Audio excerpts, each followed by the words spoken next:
Diagnóstico de las infecciones odontogénicas. El día de ahora vemos un objetivo, la consulta con su análisis de los signos y síntomas, la anamnesis como primera parte de esa consulta. En segundo lugar, el estudio de objetivos generales, los cuales implican objetivos locales extraorales y objetivos locales intraorales. Tercer paso, estudio de las imágenes, diagnósticos diferenciales en cuarto lugar y por último algunos ejemplos. El objetivo es la interpretación de las características de los signos y síntomas que presenta el paciente. ¿Qué exámenes de laboratorio podría llevar el paciente o indicarle el médico? ¿Qué imágenes serán las necesarias para identificar las infecciones de tipo bucal? Las infecciones odontogénicas son condiciones clínicas graves y de ocurrencia relativamente comunes, caracterizadas por la rápida diseminación de los procesos infecciosos a los tejidos adyacentes y espacios faciales de la región de la cabeza y cuello, pudiendo llevar al paciente a la muerte si no es atendido en su momento. El diagnóstico de las infecciones odontogénicas requiere de un abordaje racional que se basa en una cuidadosa anamnesis, seguida de un estudio objetivo, eventualmente en estudios instrumentales y de laboratorio. El procedimiento diagnóstico debe permitir identificar con certeza un proceso infeccioso, excluyendo otras patologías que pueden imitar los signos. Un diagnóstico adecuado debe además permitir al odontólogo reconocer los cuadros infecciosos más agresivos, que pueden poner en peligro la vida del paciente, que deben de ser tratados a través de una estructura especializada. Muchos de nuestros pacientes se presentan a la consulta cuando han tenido cierto grado de complicación, cuando se presentan volúmenes inmensos o secreciones purulentas, o se presentan las dificultades de que nuestro paciente no puede ingerir sus alimentos. Estos signos y síntomas tendrán que ser considerados como de alarma. Nuestra historia clínica o anamnesis debe de comenzar con los elementos básicos que se requiere para cualquier diagnóstico. Ahí estamos hablando del nombre del paciente, edad del paciente, sexo del paciente, ocupación, si hay un número de emergencia al cual podríamos llamarlo, o alguna persona encargada sobre su estado de salud. Si es menor de edad, tenemos que tener la salvedad que muchas de estas interrogantes se las tendremos que hacer al acompañante, al padre de familia o al encargado que en su momento acompañe a este sujeto. Después de haber interrogado al paciente acerca de la sintomatología, acerca de sus signos, como aumento de volumen, dificultad para abrir la boca, dificultad para deglutir, salida de pus, dolor, edema, inflamación, disfagia, disnea u otro signo que sea parte de nuestra investigación o exploración del historial, debemos de preguntar a nuestro paciente desde cuánto inició la sintomatología. Posiblemente podríamos tomar en consideración horas, días, semanas. Si estos signos tienen la característica de haber iniciado muy lentamente o su intensidad ha sido sumamente rápida. Si se ha presentado elevaciones térmicas. También en este es el momento de consultarle si está tomando o ha consultado previamente algún médico que le dejó algún medicamento antibiótico previo a la consulta. La finalidad de la anamnesis es como un instrumento el cual nos facilitará determinar si el proceso infeccioso es agudo o crónico para poder determinar el estado de salud de nuestro paciente. La anamnesis debe tratar, además de localizar patologías sistémicas eventuales, presentes o anteriores, que nuestro paciente nos puede referir tanto de él como de su núcleo familiar. Estas podrían ser hipertensión, diabetes, alguna insuficiencia hepática, renal, problemas gastrointestinales, como por ejemplo gastritis, colitis, colon irritable, problemas renales o alguna otra patología que sea propia de su núcleo familiar.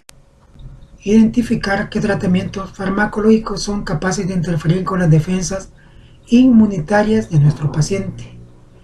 Aquí podemos tener en consideración aquellas que son para poder a nuestro paciente controlarle algún problema inmunitario.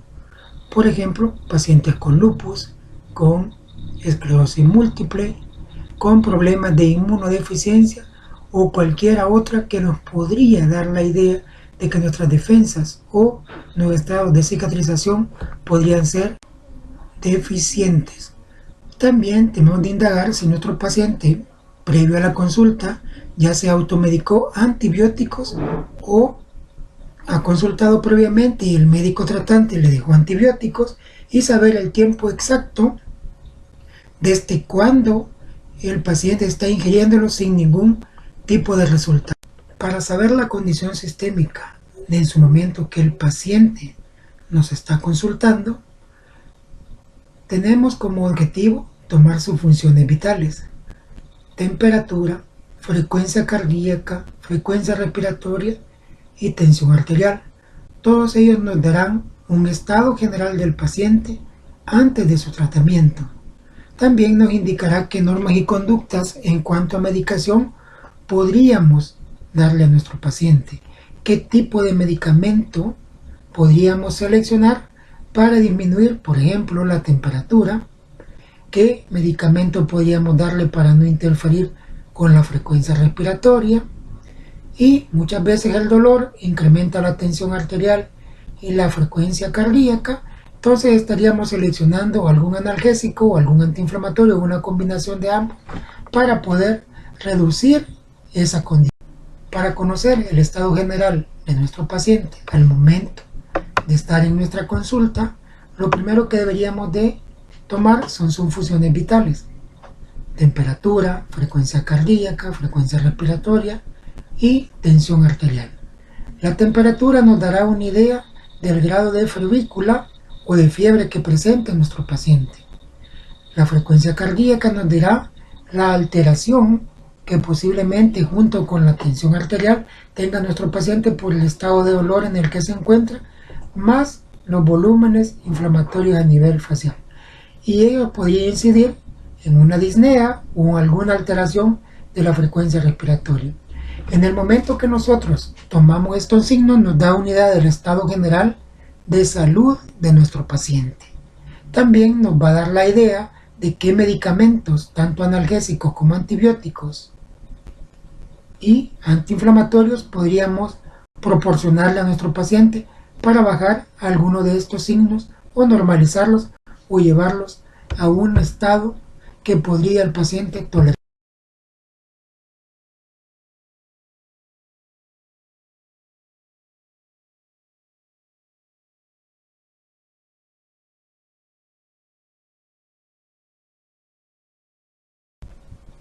La presión arterial. También tenemos que considerar que dependiendo de la edad del sujeto o del paciente, sus promedios serán diferentes. Así tenemos que un niño de 2 años puede presentar su presión sistólica de 98 y la diastólica de 60. A los 4 años lo común es que se mantenga 98 sistólica, diastólica 60, a los 6 años 98 y 62 en la diastólica, a los 8 años de 105, relacionada a diastólica de 68, a los 10 años 110 sobre 72, a los 12 años 115 sobre 75, a los 14 118 sobre 75, 16 años de 120 sobre 75 y a los 18 de 120 sobre 75. Estamos viendo que a partir de los 12 años el promedio diastólico se mantiene en toda la etapa adulta. Lo que va cambiando son los valores relativos en la presión sistólica. Esto nos da una idea del esfuerzo cardíaco o del bombeo o de la estabilidad de la membrana cardíaca. La frecuencia cardíaca también tiene, a medida que el sujeto va evolucionando en años, algunos cambios importantes. Y también se trabaja con promedio. En el recién nacido su límite inferior es de 70, tiene un promedio de 120 y un límite de 170. Entre 1 a 11 meses su límite inferior es de 80, el promedio es de 120 y el límite superior de 160. A los 2 años inferior es de 80, promedio de 110 y 130 para el límite superior. A los 4 años hay un cambio en el límite superior, pero disminuyendo. A los 6 años se reduce a 75, un promedio de 100 y 115 como su límite superior. A los 8 años tenemos de 70, un promedio de 90 y un límite de 110. A los 10 años 70 como límite inferior, un promedio de 90 y tenemos un límite superior de 110. Estos son las pulsaciones por minuto que debería de presentar nuestro paciente. En cuanto a la temperatura, si la temperatura es tomada a nivel axilar, va a tener 0,5 centímetros inferior a la temperatura que posiblemente nos represente a nivel bucal. Pero independientemente de cualquier edad que nuestro paciente presente, su promedio que se considera normal como temperatura será de 36.8 a 37 grados centígrados. Otros lo colocan entre más o menos 37.5 o 36.5 o 37.5. Y el rango de variabilidad que se toma es entre 1 a 1.5 grados centígrados. También hay que considerar que por la mañana nuestra temperatura suele ser menor. Por la tarde tiende a ser mayor por los cambios térmicos y su máximo valor o su máxima temperatura la logra manifestar entre los 4 y 6 de la tarde.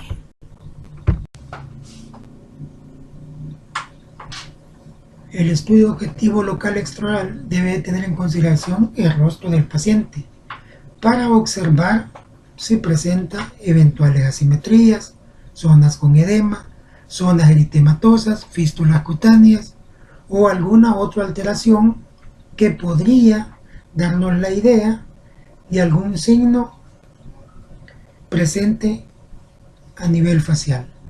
Lo mismo tendríamos que hacer una palpación. Esa palpación está dirigida a identificar tumefacciones, presencia de masas fluctuantes, consistencias que podrían ser duras y también procesos axedados, y también identificar si nuestro paciente puede lograr una apertura bucal adecuada. Si esa apertura oral es adecuada, vamos a nuestro segundo objetivo local intraoral, el cual consiste en localizar algún posible proceso infeccioso o una caries a nivel de alguna pieza dentaria o de varias piezas dentarias. Posteriormente a esa palpación de la tumefacción para localizar masas tanto en piso de la boca como en el paladar a nivel de carrillo, o tratar de determinar en qué etapa está, si un acceso, un edema o un flemón. La localización de fístulas, que muchas veces nos da la idea de qué pieza o qué proyecto fistuloso está generando alguna pieza dentaria. Las pruebas térmicas que se le podrían hacer a algunas piezas que están desvitalizadas, pero que por la caries, por el trauma o por la difusión de procesos periodontales son potencialmente origen del proceso infeccioso. También en cuanto a la percusión de las piezas, debería de identificarnos algún problema a nivel apical. El trismo, que es uno de los indicadores más agravantes o nos indica el grado de difusión del proceso infeccioso a través de los espacios secundarios, reduce la accesibilidad para hacer más complejo nuestro diagnóstico y nuestro eventual tratamiento quirúrgico.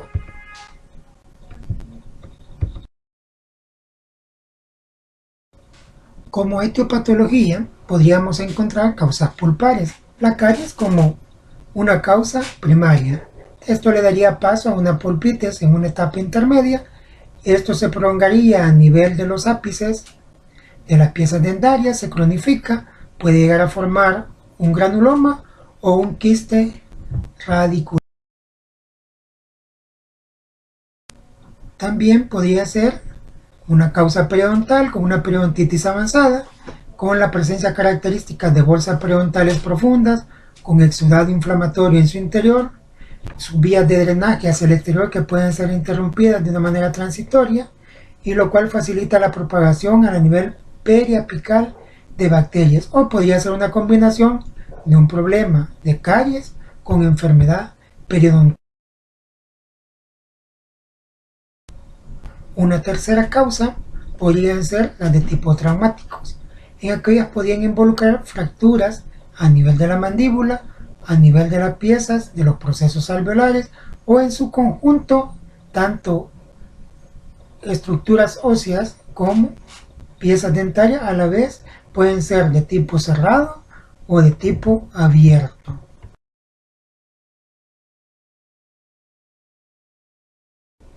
Tenemos otro tipo de causas de infecciones que se originan en otras estructuras, a las cuales les denominamos infecciones retrógradas. Una posible septicemia, posterior a una exodoncia, una lesión a nivel del seno maxilar, una formación de un quiste o un problema a nivel basal, por ejemplo, en el cuerpo mandibular, que al tener comunicación con cavidad oral podría haberse contaminado y a la vez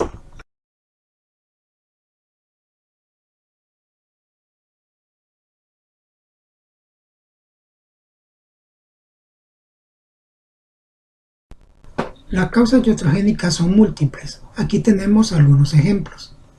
Cuando efectuamos alguna obturación, la cual es muy profunda, que casi está en contacto con la cámara pulpar, recubrimos con algún aislante térmico como algún cemento, pero posteriormente siempre se contamina, el paciente siente sensibilidad a los líquidos, tanto fríos como calientes, y poco a poco se va magnificando el dolor y esa obturación podría en cierto momento generarnos un proceso infeccioso.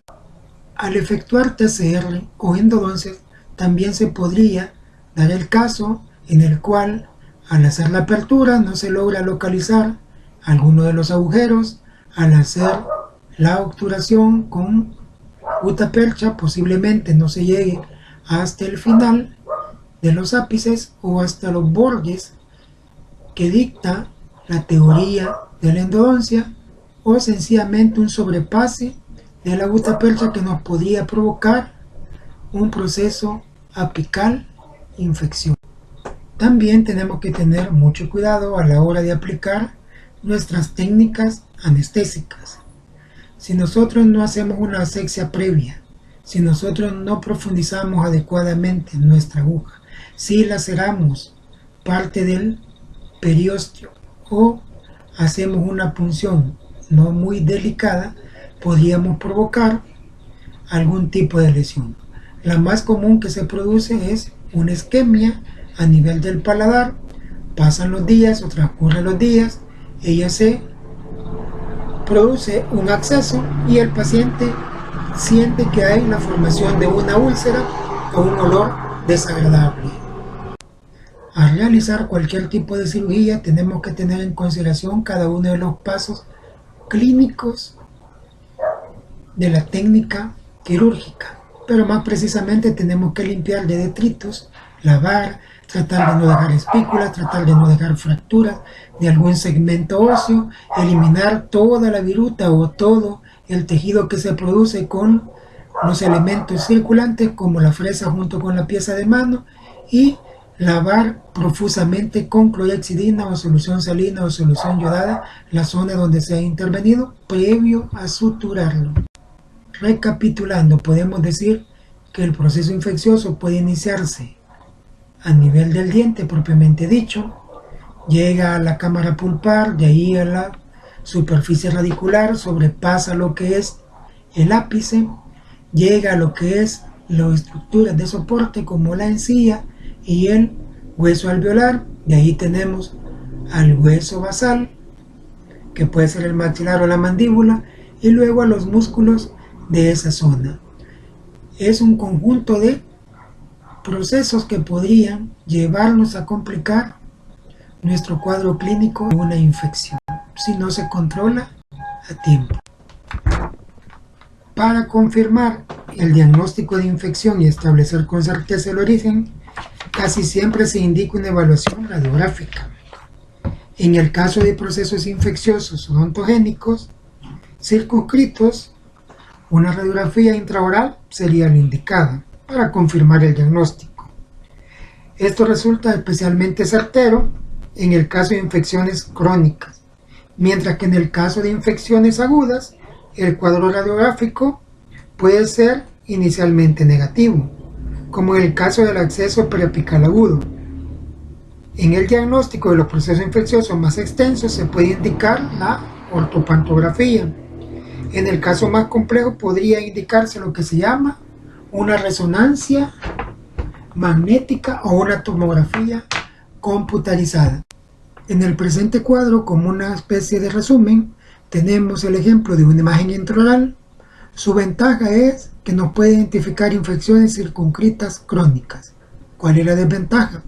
Que es negativa en el caso que se presenten infecciones de tipo agudo. En el caso de la ortopantomografía o radiografía panorámica, nos puede ser muy útil en procesos infecciosos extensos, pero su desventaja es que una imagen poco clara, hay una dificultad para establecer también la magnitud del proceso infeccioso. En cuanto a la tomografía computarizada, se puede utilizar en aquellos casos más complejos, con una difusión hacia los espacios cérvico-faciales. Estamos hablando de un atrapamiento de los espacios secundarios.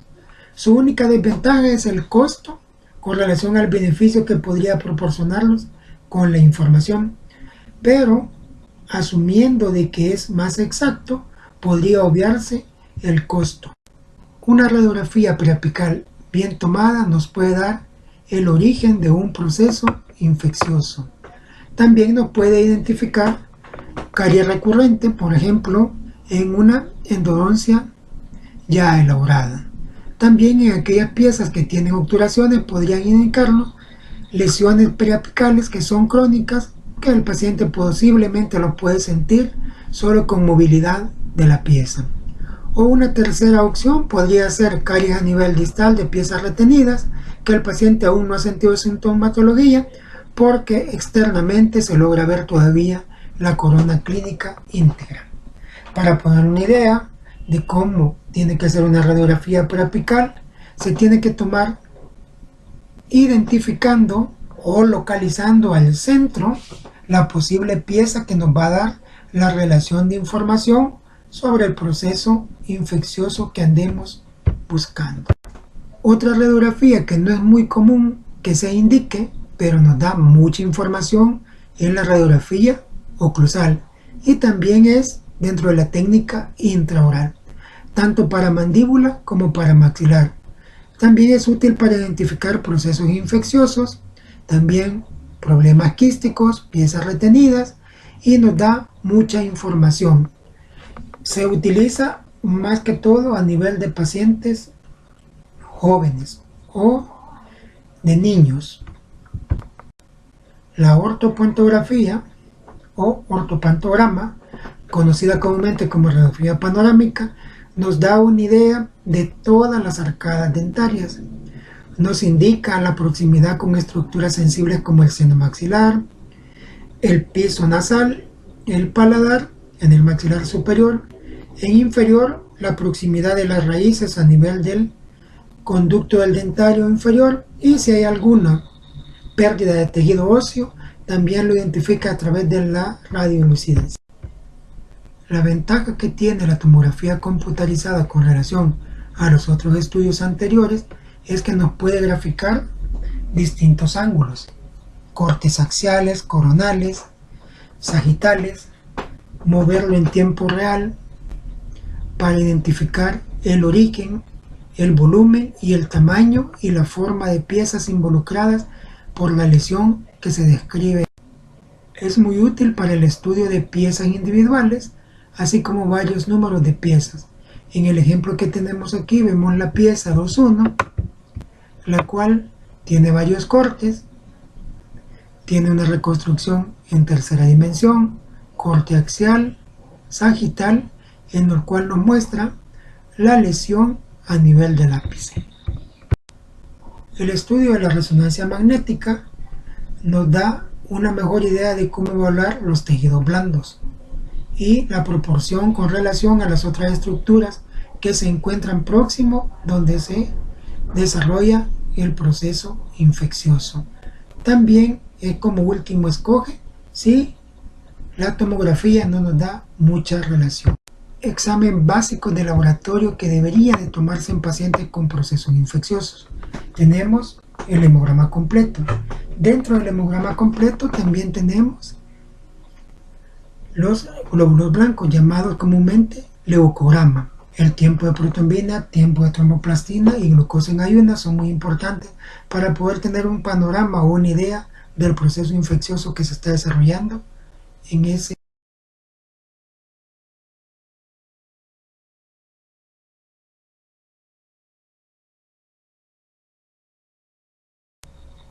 Tenemos que tener presente que los cambios de los signos vitales y hematológicos cambian dependiendo de la edad de nuestros pacientes. Así, muchos de los cuales podríamos tener pacientes recién nacidos, neonatales, lactantes, preescolares, escolares, adolescentes y adultos, tanto masculino como femenino. En el ejemplo de la hemoglobina podemos ver que en el recién nacido tiene un rango máximo de 24 gramos por decilitro. En el neonato vemos una leve caída entre 11 y 20. En el lactante entre 10 y 15 gramos por decilitro. En el preescolar vemos también otra leve disminución que se mantiene hasta el estado escolar. En el adolescente hay un rango de 14 a 18 gramos por decilitro que luego se estabiliza a nivel del adulto entre 12 a 16 gramos por decilitro. Esto es necesario tenerlo en consideración, dado que los estudios que mandemos o exámenes de laboratorio vamos a tener que tomar en consideración la etapa cronológica que tiene nuestro paciente. Otro dato importante, como lo es el hematócrito, también comienza en el recién nacido con un porcentaje sumamente alto hasta que se estabiliza a nivel del adolescente y el adulto. También en esta sintomatología donde vemos una V y una H, la V representa los valores para el varón y la H para la hembra, y haciendo notar que en el recién nacido, en el neonato, en el lactante y el preescolar no se toma en cuenta esa consideración de diferenciarlos tanto como varón o hembra. El hematócrito, como la hemoglobina, nos da una idea de la oxigenación que nuestro paciente tiene en sus tejidos, y eso a la vez nos va a dar también una referencia de más o menos cómo será su proceso de cicatrización o su reparo, dependiendo de los decilitros o los porcentajes que tenga en el hematócrito. Otro dato importante que también tenemos que tomar en consideración son los leucocitos. Y aquí tenemos que hacer una observación. En el recién nacido, el valor de estos va de 9.000 a 30.000 milímetros cuadrados, con un porcentaje del 61% para los neutrófilos y linfocitos un 31%. Después de totalizar 4 semanas, estos valores llegan entre 6.000 a 17.500 milímetros, y haciendo una referencia de neutrófilos de 35 y 56%. Esto nos da una idea de cómo está su proceso infeccioso que en ese momento el paciente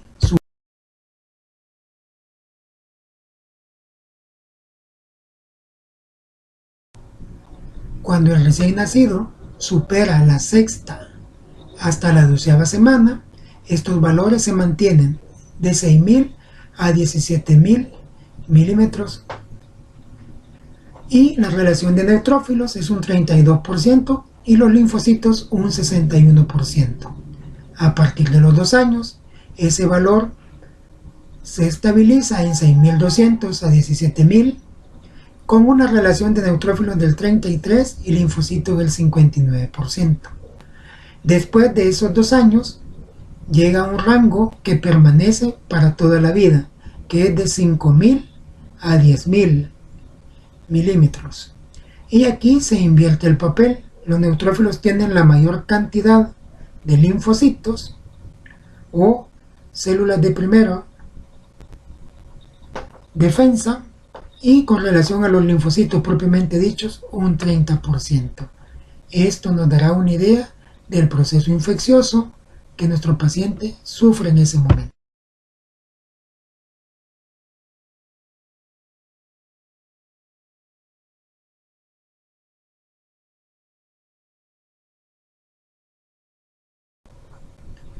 En cuanto al recuento de plaquetas, en el recién nacido su valor es de 140.000, como máximo 300.000. Luego, en la etapa neonatal, es de 150.000 a 390.000. En el lactante es de 200.000 a 473.000 y después de esa etapa de lactante se estabiliza para toda la vida entre 150.000 a 450.000. ¿Cuál es la relación que tenemos con ello? ¿O qué dato importante nos puede dar el recuento plaquetario? Es la coagulación que nuestro paciente pueda presentar al momento de nuestra intervención. El tiempo de tromboplastina en el recién nacido y en el neonato es de 12 a 20 segundos. Después de esas 2 etapas se estabiliza entre 12 a 14 segundos. Lo mismo sucede con la tromboplastina, que va de 15 a 45 segundos en la etapa adulta. Esto nos da una referencia de la vía común de la coagulación sanguínea. Otro examen que no es muy común, pero que aporta un gran dato, es la velocidad de sedimentación, llamada comúnmente BSG. En sus valores de recién nacido es de 0 a 2 milímetros hora. En el neonato hasta el puber de 0 a 13 milímetros por hora. Después en el varón de 10 a 15 horas y en la hembra de 15 a 25. Este dato lo utilizamos para tener una idea del proceso inflamatorio sistémico que nuestro paciente presenta al momento de tener su proceso. La microbiología en las infecciones odontológicas, es muy importante recordar que nuestro cuerpo está compuesto de órganos y tejidos vivos que alojan gran cantidad de flora o de microorganismos capaces de producir infecciones. Cuando se produce un desequilibrio de esto con relación al huésped, también podemos decir que estos microorganismos vivos, hay células de defensa que defienden al organismo en sí. A la vez también tenemos que considerar que la flora normal puede ser también afectada de una zona específica y las bacterias o microorganismos oportunistas podrían llegar a poblar esa zona con su potencial de producir algún proceso infeccioso. Las bacterias se clasificarán como aeróbicas o anaeróbicas. Las aeróbicas las que utilizan el oxígeno para poder desarrollar sus procesos metabólicos y las anaeróbicas que es la ausencia de este oxígeno que produce sus efectos letales. Las bacterias aeróbicas como los cocos gram positivos, aquí tenemos algunos ejemplos, Staphylococcus mutans, Staphylococcus allivae, Staphylococcus sanguis, y las bacterias anaeróbicas que se dividen en cocos gram positivos y en bacilos gram negativos. Entre los cocos gram positivos tenemos Streptococcus y Pectostreptococcus, y en los bacilos gram negativos tenemos bacteroides frágiles, Probetella, Porphyromonas y Fusobacterium. La cavidad oral como parte de un cuerpo humano tiene una mayor incidencia de esta flora, y las infecciones odontogénicas son causadas por diferentes tipos de microorganismos. Así, un 5% son aeróbicos, un 35% son anaeróbicos y el 60% lo constituye una combinación de ambas bacterias para producir sus efectos letales a nivel de la cavidad oral. El proceso infeccioso presenta 4 etapas. Una denominada inoculación, seguida de una llamada celulitis, un tercero llamado acceso y una cuarta llamada resolución o muerte. En la inoculación o en el edema hay una pérdida del equilibrio entre el microorganismo y el huésped. No hay ninguna intervención de ningún fármaco. En la celulitis, que es la primera respuesta del organismo que se da a través del edema o el flemón, se caracteriza por un aumento del volumen, temperatura y la vascularidad. Aquí aparecen los 4 signos: rubor, edema, dolor y calor. El acceso, que es la acumulación de pus, se caracteriza porque hay una zona específica en la cual podría ser indurado o fluctuante. Y una cuarta etapa, que es la resolución o muerte, se puede considerar que la lesión comienza su periodo propio de resolución, cuando drena espontáneamente. Y también tenemos que considerar que hay diferentes microsistemas, como son el surco gingival con sus distintas bacterias, la saliva con su volumen de microorganismos, así como la placa bacteriana. El siguiente cuadro nos dará una idea de las diferentes etapas en las cuales se desenvuelve un edema, un flemón y un acceso. Habrán características que los logran diferenciar. Una, la cronología, la clínica, el dolor, tamaño, color, presencia de pus, progresión, qué tipo de microorganismo empíricamente consideramos que se encuentra en ese momento y la gravedad a la que se enfrenta el paciente. Así tenemos que entre el 0 días a 3 días encontraremos una superficie con bordes difusos, consistencia gelatinosa, dolor leve, tamaño de la lesión variable, color de la mucosa oral o de la piel normal, ausencia de pus o secreciones purulentas, un aumento progresivo de la lesión, microorganismos anaeróbicos y la gravedad será baja. Si el paciente nos manifiesta que está entre el primero y quinto día, entonces nos encontraremos con una lesión con bordes difusos, edema, ausencia de fluctuación, eritema brillante, empastamiento posterior, un dolor difuso pero mal delimitado, tamaño de la lesión grande, color de la mucosa oral o de piel rojo, ausencia aún de pus, una progresión creciente de la lesión, una predominancia de microorganismos mixtos pero con predominio de aerobios todavía, y la gravedad será en este momento mayor. Si el paciente manifiesta que está entre el cuarto y 10º día del proceso evolutivo de la inflamación, nos encontraremos bordes bien delimitados, fluctuación central que se extiende, un dolor circunscrito bien delimitado, el tamaño de la lesión no muy expandido o menor, sí una superficie brillante, presencia de secreciones purulentas, pus, el crecimiento o progresión es menor, predominio de bacterias anaeróbicas y el grado de gravedad de nuestro paciente es menor. Entre los factores pronósticos negativos presentes en las infecciones odontogénicas tendremos pacientes con defensas inmunitarias disminuidas, aquellos pacientes que tengan un prolongado uso de antibióticos, un crecimiento rápido y progresivo de la lesión, pacientes que presenten estados febriles, aumento de la tensión arterial a través de la taquicardia, aumento de la frecuencia respiratoria, un aspecto debilitante, una disfagia que consiste en la dificultad al tragar, una disnea que consiste en la dificultad al respirar, dificultad para abrir la boca denominada trismo y otros signos en estados infecciosos difusos descritos. Estos son los signos de alarma si tenemos de todos estos 4 presentes al momento de la evaluación o del diagnóstico clínico, nuestro paciente debería ser referido a un tratamiento intrahospitalario, no manejarlo ambulatoriamente. El diagnóstico diferencial. Las infecciones odontogénicas se manifiestan en mayor parte de los casos con signos y síntomas muy característicos, por lo cual el diagnóstico no presenta grandes dificultades. En los casos que la sintomatología sea un poco clara, o cuando no es posible localizar el posible origen de la infección, es necesario tomar en cuenta la etiología no infecciosa.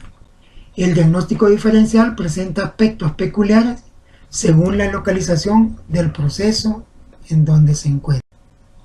El siguiente cuadro nos muestra algunos diagnósticos diferenciales que podrían estar presentes al momento de dar nuestro diagnóstico de algún proceso infeccioso.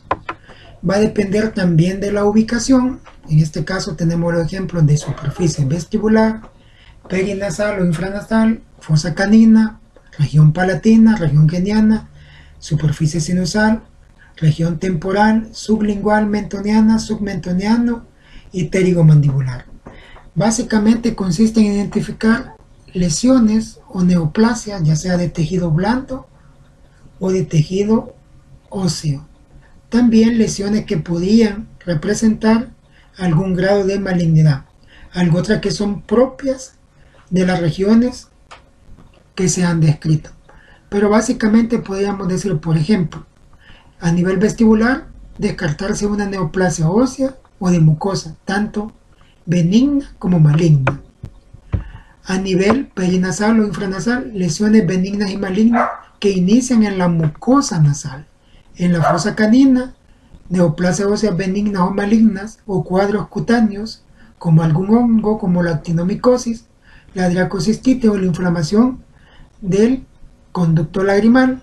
En la región nasopalatina también identificar neoplasias óseas benignas o malignas, neoplasias a nivel de glándulas, de mucosa como los adenomorfos, los carcinomas adenoquísticos, carcinoma epidermoide o carcinoma mucoepidermoide. En la región geniana también lesiones a nivel óseo del maxilar superior, tanto benignas como malignas. También podríamos incluir lesiones como los ameloblastomas, mixomas o sarcomas y cuadros de origen cutáneo. Las sinusales con neoplasias óseas benignas o malignas que inician a nivel de la mucosa sinusal, con cuadros propios de la cavidad sinusal, sinusitis de origen no odontogénico. En la región temporal también lesiones dermoides, articulares, óseas benignas o malignas, secuelas postraumáticas, traumas cigomáticos del coronoides y del cóndilo, cuadros flogísticos o articulares. En la región sublingual, lesiones propias o obstructivas como los cealolitiasis, cealoadenitis, ránulas, neoplasias glandulares, epiteliales benignas o malignas. A nivel del mentoniano, lesiones locales como lesiones de hongos. Submentoniano, lesiones óseas benignas o malignas, cuadros propios cutáneos como lesiones quísticas de quiste del conducto tirogloso, y a nivel de la región pterigomandibular, neoplasias mandibulares o accesos amigdalinos. Toda esta gama de enfermedades son lo que conjugan un diagnóstico diferencial.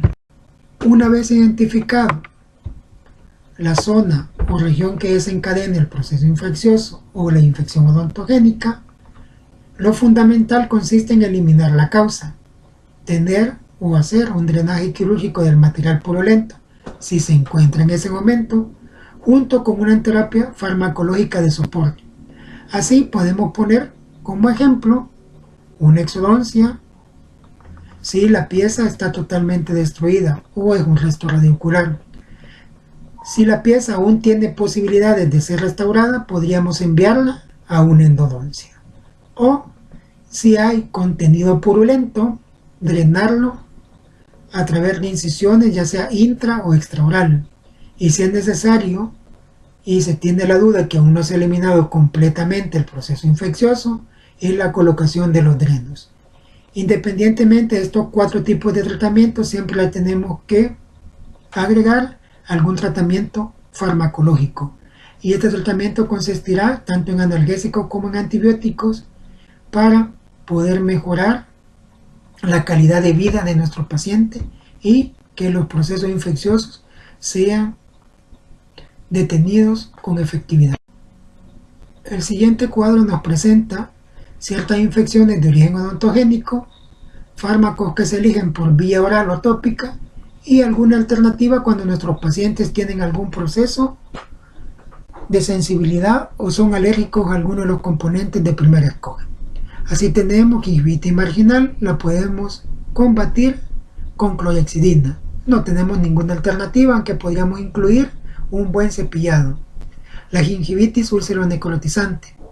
Los fármacos de elección son amoxicilina clavulónico o otra combinación de amoxicilina, metronidazol y enjuagatorios de clorhexidina. Una alternativa sería la clindamicina más enjuagatorios de clorhexidina. Periodontitis crónica, amoxicilina, ácido clavulónico o metronidazol más clorhexidina. El tratamiento alternativo farmacológico, clindamicina o doxiciclina más enjuagues de clorhexidina oral.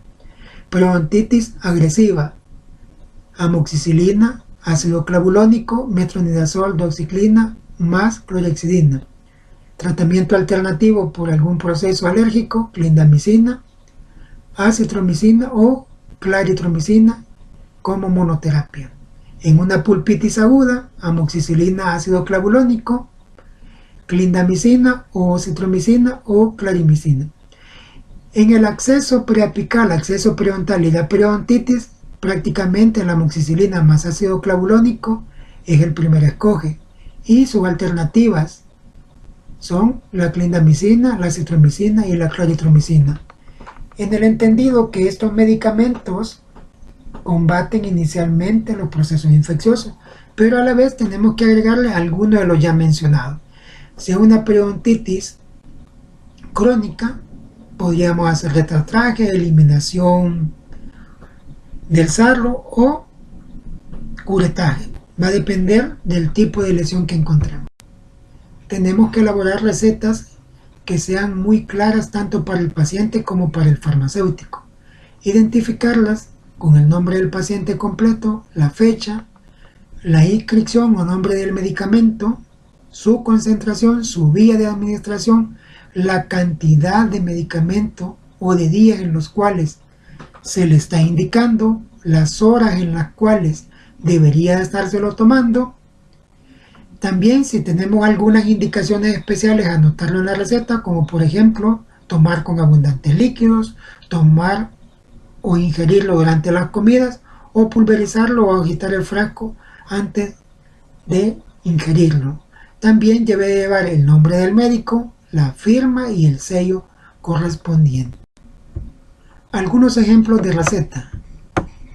Entre más específica sea la receta, entre mejor entienda lo que esté escrito, va a ser una gran ventaja tanto para el paciente como para el farmacéutico. También es de indicarle a nuestro paciente que consulte si el farmacéutico quiere hacerle un cambio de alguno de los medicamentos indicados. Muchas veces sucede que el paciente lleva la receta bien redactada, bien elaborada, y el farmacéutico le cambia el medicamento. Eso debe de tener en consideración el paciente, que podría afectar su tratamiento. En el caso de estos ejemplos podemos ver la del lado derecho, tiene el nombre del paciente, la fecha, el nombre comercial del medicamento, el milímetro o miligramo de las tabletas, cuántas se tienen que tomar, con qué frecuencia, por cuántos días, algunas medidas generales como son abundante líquido, reposo absoluto por 7 días, evitar grasa irritante, lleva el nombre y la firma del médico. Es ideal que el paciente tenga la certeza y la seguridad de que se le está dando una receta con indicaciones claras. De todo lo que hemos hablado anteriormente debe de quedar constancia. Así que cada paciente deberá tener una ficha clínica, en la cual constará todas las interrogantes, todos los exámenes de laboratorio, todos los estudios de imágenes que le hemos indicado. Esta ficha clínica representa un instrumento legal y a la vez representa la historia médica odontológica del paciente que estamos tratando en esos momentos. Como primer punto de esa ficha debería haber una identificación personal: nombre, edad, sexo, estado civil, nacionalidad, ocupación y persona responsable, y número de teléfono.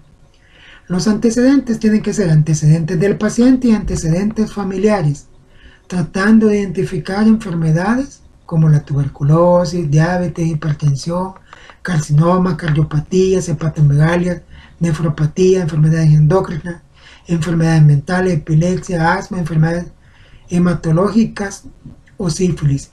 Y si no hay alguna que pudiera marcarse dentro de esa gama mencionada, se escribe en el espacio en blanco. También preguntarle sobre infecciones que tuvo a nivel de la infancia: si padeció alguna enfermedad venérea, fiebre tifoidea, salmonelosis, neumonía, paludismo, parasitismo, alguna enfermedad alérgica o algunos problemas articulares, si tiene intervenciones previas, hospitalizaciones previas, traumatismo previo, pérdida del conocimiento, si tiene intolerancia a algún medicamento o algún alimento o alguna condición como polvo, si ha tenido experiencia o si se le ha transfundido algún tipo de contenido sanguíneo, plasma o sangre. Es relevante tomar en consideración también los datos personales no patológicos, entre ellos los hábitos personales: frecuencia de baño, frecuencia de defecación, frecuencia de lavado de dientes, hipersensibilidad o alergias que presente a su momento, tratamiento con ello, si el paciente acostumbra al tabaquismo, un número de cigarros por día, desde hace cuántos años, si el paciente bebe algún tipo de bebida alcohólica, también mencionarlo, si padece de alguna toxicomanía, especificar día y año desde que lo hace, el tipo de alimento, si practica alguna actividad física, si tiene inmunizaciones presentes o tarjetas de vacunación y el grado de escolaridad. También la exploración física, ahí tenemos que tomar en consideración los signos vitales: frecuencia cardíaca, tensión arterial, frecuencia respiratoria y temperatura. Y deberíamos de medirlo con un peso actual, un peso ideal y un peso anterior. Todo eso en kilogramos. Luego preguntarle cuál es su motivo de consulta o su padecimiento, cuánto es el tiempo que lleva con ese problema, qué síntomas ha sentido, si hay dolor, dónde está la ubicación de la lesión, qué tipo de dolor, si hay un dolor al masticar, si hay aumento de volumen, si hay secreciones purulentas. Exploraremos o manipulemos la región afectada con examen clínico y específico, y aquí tenemos que darle ya sea un diagnóstico provisional, un diagnóstico definitivo o un diagnóstico diferencial. También tendremos un apartado en el cual anotaremos los exámenes de laboratorio que le solicitamos, anotando la fecha y el tipo de examen que le solicitamos. Cuando el paciente lleve los resultados, también los tendríamos que escribir en una casilla adyacente a la donde hemos indicado los anteriores. En base al historial clínico de nuestro paciente, aún sin tener los exámenes de laboratorio, tendríamos que clasificarlo dependiendo de los hallazgos que en su momento tenemos con algún tipo de ASA. Esto nos da la idea de la resistencia física, emocional y el estrés al que podría ser sometido nuestro paciente. La radiografía que con más frecuencia indicamos en procesos infecciosos son las radiografías panorámicas. Al tenerla o al llevarle al paciente, tendríamos que hacer un estudio de los hallazgos radiológicos que se presentan en ella, los cambios que notamos tanto en asimetría, tanto en volumen, tanto en estructuras dentarias como en basales, y tratar de graficarlo en nuestra ficha clínica o quedarnos en poder de la radiografía panorámica. Si es necesario algún tipo de toma de biopsia, dependiendo de la sintomatología que nosotros encontremos, también debería ser anotada en este o en esta ficha clínica. Elaborar también un plan de tratamiento, el cual puede consistir en una fase higiénica, en una fase de procedimientos o quirúrgica y posteriormente en una fase de mantenimiento. siempre dejar evidencia de lo que se ha elaborado. En este caso, cuando vemos riesgo quirúrgico de las terceras molares, es el ejemplo clásico que se realiza en la facultad. Cuando se eliminan piezas de terceras molares, es mejor identificar el grado de dificultad en el cual nuestro paciente entra al momento de la cirugía. Caso clínico 1. Paciente de 10 años de edad que se presenta con lesión a nivel de ángulo mandibular izquierdo, con una radiografía panorámica, con dentición mixta, con algunos procesos cariosos a nivel del cuadrante 3. No hay ninguna estructura que nos podría decir algún crecimiento anormal, vía aérea normal, adecuada calidad de la radiografía. Paciente escolar masculina de 10 años de edad que se presenta con lesión indurada a nivel del ángulo submandibular izquierdo, con más o menos un mes de tratamiento con amoxicilina en una unidad de salud de la zona de origen del paciente.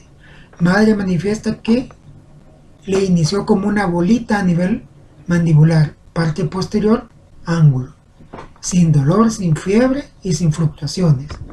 La pregunta en este caso es: ¿qué diagnóstico y qué tratamiento farmacológico recomendaría? En este ejemplo se decidió hacer una punción, una toma de CAF o BAF.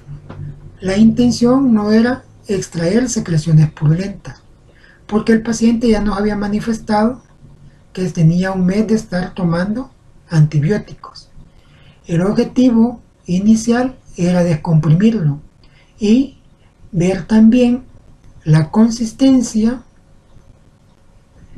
del líquido o la sustancia que se podía extraer a través de la toma del CAF. Posteriormente de esa penetración o esa aspiración se determinó mandarle la prueba de Montagu. Esta resultó positiva. Se le indicó a la madre que si resultaba positiva, el tratamiento tenía que ser para toda la familia y el tratamiento lo deberían de llevar en la unidad de salud más cercana a su residencia con terapia antibiótica. Entonces la pregunta persiste: ¿cuál es el diagnóstico y cuál es el tratamiento más adecuado para este paciente que tiene un proceso infeccioso pero que no es de origen odontogénico? Caso número 2. Paciente femenina de 25 años que se presenta con esta radiografía solicitando exodoncia de pieza 3.4 y 4.8.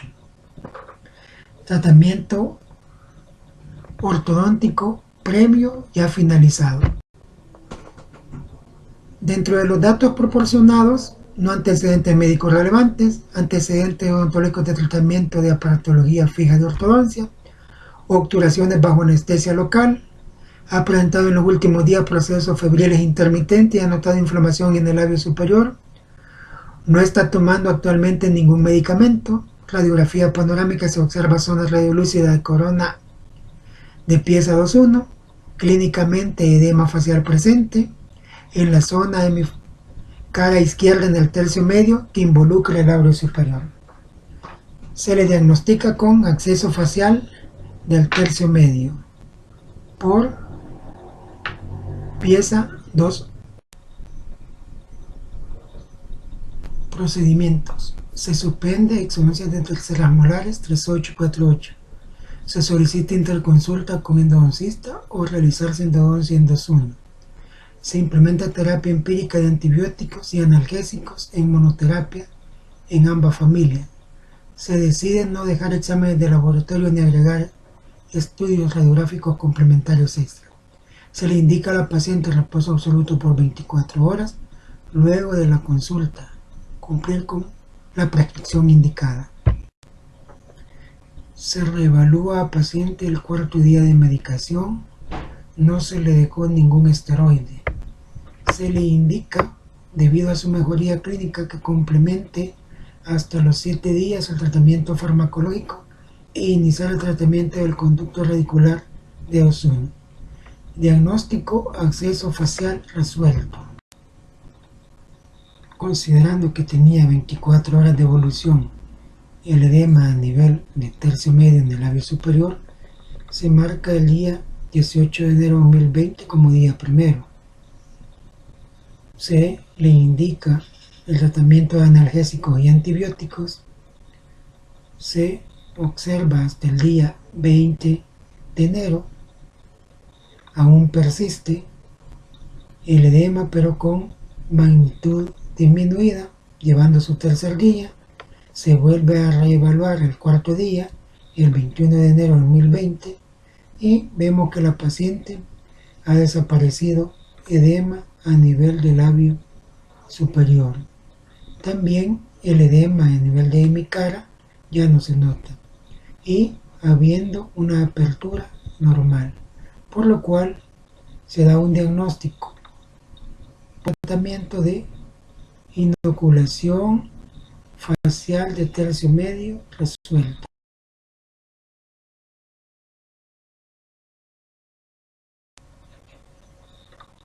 Muchas gracias por su atención. Hasta la próxima. Pasen buen día.